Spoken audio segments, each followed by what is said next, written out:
Hello friends, आप सभी जानते हैं कि पेपर में चाहे बीपीएससी का हो चाहे सुपर टेट का हो, अलंकार का जो टॉपिक होता है वो सबसे महत्वपूर्ण होता है। और पेपर में अधिकतर जो सबसे फेमस अलंकार है वो कौन सा है? उपमा अलंकार। ये आप सभी जानते हैं। और इसलिए आज हम आपको इस उपमा अलंकार के अंग कितने होते हैं, प्रकार कितने होते हैं, उसके बारे में सारी जानकारी जो है वो देने वाले हैं। क्योंकि आप भी जानते हैं कि जो आपके बाकी के अलंकार हैं कौन कौन से, रूपक अलंकार, आपका प्रतीप अलंकार, आपका कौन सा उत्प्रेक्षा अलंकार, बहुत सारे ऐसे अलंकार हैं फ्रेंड्स जो सिर्फ और सिर्फ इसी पर आधारित हैं। क्योंकि जो उपमा अलंकार होता है बेसिकली क्या होता है कि आप किसी चीज की तुलना किसी से कर रहे हैं, तो इसलिए ये जो सारे अलंकार हैं ये उपमा अलंकार पर ही आधारित हैं। तो आज हम आपको इसके बारे में विस्तार से समझाने वाले हैं। उपमा अलंकार के 4 अंग होते हैं फ्रेंड्स और 3 प्रकार होते हैं। प्लीज इसको अच्छे से समझिएगा। उपमा अलंकार के 4 अंग होते हैं और 3 प्रकार होते हैं। 4 अंग कौन कौन से होते हैं? उपमेय, उपमान, सादृश्यवाचक और साधारण धर्म। अब देखिए कि ये होते क्या हैं। इस बार ध्यान से देखिएगा फ्रेंड्स, पेपर के लिए बहुत इंपॉर्टेंट है। देखिए, अब जैसे है आपको पता होगा कि जहाँ पे सा से सी सम आ जाए वहां पे उपमा अलंकार हो जाता है। हरिपद कोमल कमल से, सागर सा गंभीर हृदय, गिरी सा ऊंचा हो जिसका मन।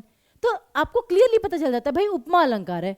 तो उपमा अलंकार पहचानना बहुत आसान है, लेकिन इसमें उपमेय क्या है, उपमान क्या है, ये बच्चे समझ ही नहीं पाते। और उसके अंग क्या हैं, प्रकार क्या हैं, उसकी संख्या कितनी है, बहुत कंफ्यूजन है। तो आज हम आपको सारी कंफ्यूजन आपकी दूर कर देते हैं। तो चलिए देखिए फ्रेंड्स, सबसे पहले उपमा अलंकार के अंग। उपमा के अलंकार के अंग जो होते हैं, के अंग यानी कि पार्ट्स, वो होते हैं आपके 4 कौन कौन से होते हैं? सबसे पहला उपमेय।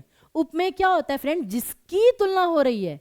अगर मैं कहती हूं चांद सा रोशन चेहरा, तो चेहरे की तुलना हो रही है चांद से, तो इसलिए वस्तु या प्राणी जिसकी उपमा दी जा सके।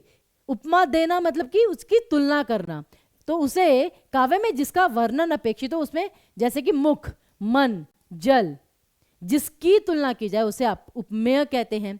दूसरा होता है उपमान। वह प्रसिद्ध बिंदु या प्राणी जिसके साथ उपमेय की तुलना की जाए उसे उपमान कहते हैं। जैसे कि चांद सा रोशन चेहरा, चांद सा रोशन चेहरा, ठीक है ना। तो यहां पर चेहरे की तुलना हो रही है, तो चेहरा है आपका उपमेय और चांद है आपका उपमान। चांद, तो बस इतनी सी बात बच्चे समझ नहीं पाते, मैं नहीं जानती क्यों। तो उपमेय और उपमान तो आपको सबसे पहले समझना है। दूसरे बाकी के जो 2 अंग हैं वो कौन से हैं? साधारण धर्म। यहां पे कर्म हो या धर्म हो, साधारण धर्म। तो ये क्या चीज होती है? दोनों में कॉमन क्या है? कॉमन थिंग, कि दोनों चीजों में कॉमन क्या है आपका उपमेय में और उपमान में। जैसे कि चांद सा रोशन चेहरा, तो चांद और चेहरे में कॉमन क्या था? रोशनी, कि दोनों जो है वो चमक रहे हैं, तो रोशनी था आपका साधारण धर्म। तो उपमेय और उपमान में पाया जाने वाला परस्पर समान गुण जो कॉमन थिंग होती है उसे साधारण धर्म कहते हैं। और लास्ट में आता है आपका सादृश्यवाचक या फिर वाचक शब्द, दोनों ही कह देते हैं इसे। और ये क्या होता है आपका? जिस शब्द से तुलना करने का पता चले, जैसे कि सम, सी, सा, से, सरस, सरीखी, ये सारे शब्द क्या है? आपके एक कंपैरिजन करने वाले, उस जैसा, उस जैसी, ठीक है ना। तो ये सारे आपके वाचक शब्द हैं। तो पहले तो आपको ये 4 अंग पता होने चाहिए।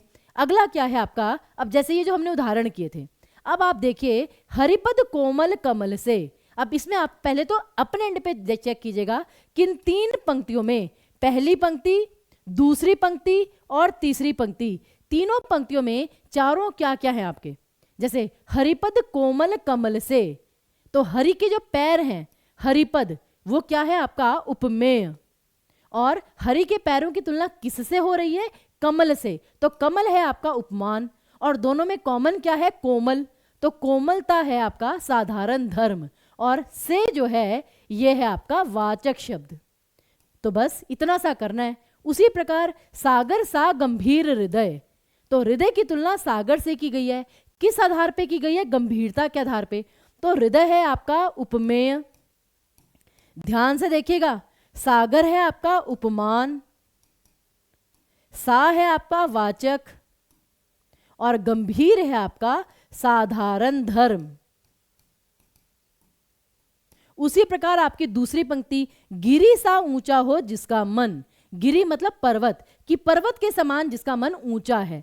तो मन क्या है आपका उपमेय, क्योंकि मन की तुलना गिरी से की जा रही है। गिरी क्या है आपका उपमान।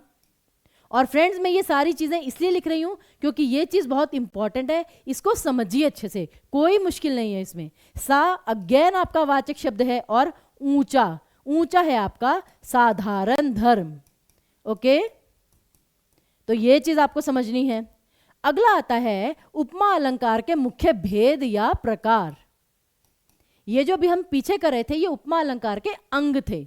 जैसे बॉडी के पार्ट्स होते हैं, अंग होते हैं, आपका हाथ, मुंह, नाक, कान, लेकिन शरीर के प्रकार होते हैं, पतला शरीर, ठीक है ना, दुबला शरीर, मोटा शरीर, स्वस्थ शरीर, अस्वस्थ शरीर। तो उपमा अलंकार के जो 3 प्रकार होते हैं, पूर्णोपमा, लुप्तोपमा और मालोपमा, केवल 3 प्रकार। अब ये क्या होते हैं?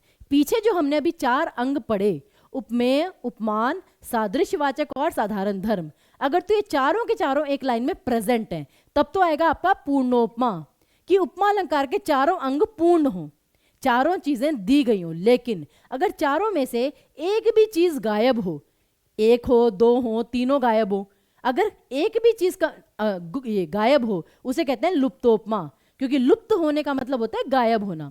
और लास्ट में आता है आपका मालोपमा, माला। माला क्या होता है? जैसे बहुत सारे फूल पिरोए होते हैं, वो माला होती है। उसी प्रकार अगर आप एक व्यक्ति की तुलना करें बहुत सारी चीजों से, मतलब एक से अधिक, चाहे 2 हो, 3 हो, 4 हो, तो वहां पर आपका मालोपमा आता है। एज सिंपल एज दैट, यानी कि जहां एक से ज्यादा उपमान हो, बेसिकली मालोपमा, कि जब एक ही उपमेय के अनेक उपमान होते हैं, बस इतनी सी बात है। जैसे कि ये देखिए, हिरनी से मीन से सुख खंजन समान चारू, अमल कमल से विलोचन तिहारे हैं। अब यहां पे विलोचन यानी तुम्हारी नजरें क्या है? उपमेय। और उपमान कितने हैं कि आंखों की तुलना कितनी चीजों से की गई है? हिरणी से, मछली से, ठीक है ना, चंद्रमा से, कमल से, 4 चीजों से आंखों की तुलना की गई है, वो है आपका मालोपमा। और उसी प्रकार बाकी दोनों की उदाहरण मैं आपको देती हूं। अब जैसे पूर्णोपमा, जहां पे चारों चीजें हैं, जैसे कि आपका पीपर पात सरिस मन डोला, तो पीपर पात यानी पीपल के पत्ते, उससे तुलना हो रही है तो वो है आपका उपमान। ये मन जो है उसकी तुलना हो रही है तो वो है आपका उपमेय। और सरिस वाचक और डोलना, दोनों में डोलना कॉमन चीज है तो वो साधारण धर्म। और वही एक और उदाहरण। और आखिरी चीज आपकी क्या है फ्रेंड्स? लुप्तोपमा, कि जैसे कल्पना से अतिशय कोमल। अब कल्पना जैसी बहुत कोमल, अब यहाँ पे उपमान भी है, वाचक भी है, साधारण धर्म भी है, लेकिन उपमेय है ही नहीं। कि कल्पना से अतिशय कोमल कहाँ है ही नहीं। उसी प्रकार तुम सम पुरुष ना मो सम नारी, कि तुम्हारे जैसा कोई पुरुष नहीं, मेरे जैसी कोई नारी नहीं। लेकिन ना तो यहां पे साधारण धर्म है,